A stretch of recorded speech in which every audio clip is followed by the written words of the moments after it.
Hey guys, for this one we got the Harbor Freight aluminum rear motorcycle stand. This one is meant to use on swing arm spools, so if your bike doesn't have them, I don't think the stand's really going to do you any good. So if your bike doesn't have spools, go ahead and get some. They're very affordable. Um, as you can see, I got the bike on the stand currently. I will take it off and put it on so you can see how it works if you don't already know. Just a little bit about the stand. It is all aluminum. It's only about 1 or 2 pounds. The supports are fully adjustable in and out. I don't know if a really wide bike would work with this stand because my bike is not all that wide in all reality, and they're completely maxed out. So that's something you're going to want to take into consideration. Um, it's I'm assuming it definitely depends on the bike because the way my spools have to go, they do stick out pretty far. So I'm sure that's part of the problem.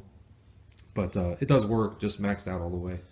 Um, this is made by Hallmaster, and it's item number 99701.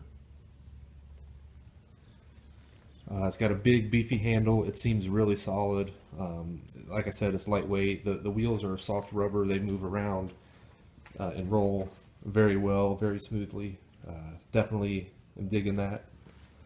I've had it for a couple months now. I think with coupon it was somewhere around the $30 range, and I would say it's more than worth that. You can buy a more expensive stand, and if you ask me, they do the same thing.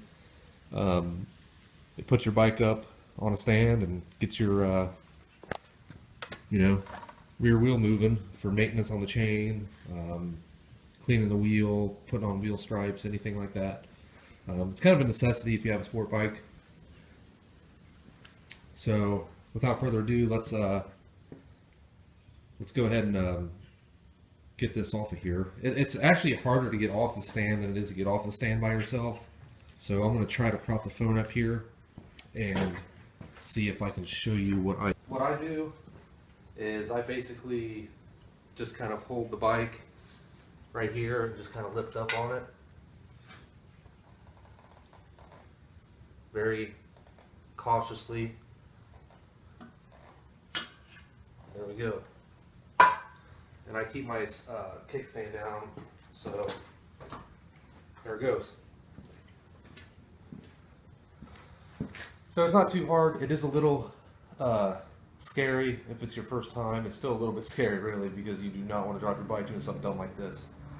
But what I'll do now is I'll go ahead and hook it on the spools and raise the bike back up so you can see the operation. On the clutch side of the bike, I will, since the bike is leaning to the left, I will put the clutch side on the spool first, and the right side will not really line up until I get the bike standing straight up, and then it should line up. You just give it a push down and the bike will be up. So let's check it out.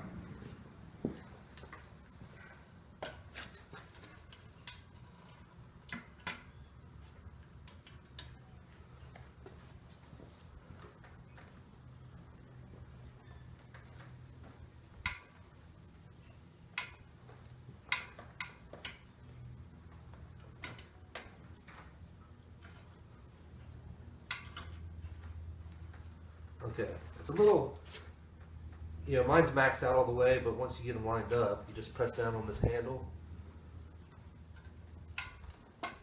And there you go. I mean, it's not going anywhere.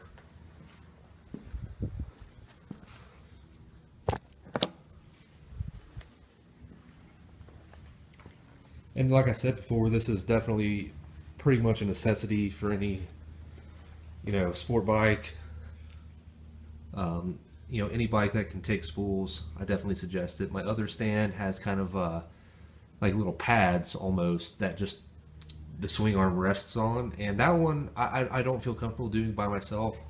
I like to have another person to hold the bike up while I line it up perfectly because there's a lot more room for error. These spools make it really nice for a one-man job because they really just grip in there good, and it's almost, I'm not gonna say almost because you can still drop the bike trying to do it, but it's a lot easier than one with just like little pads.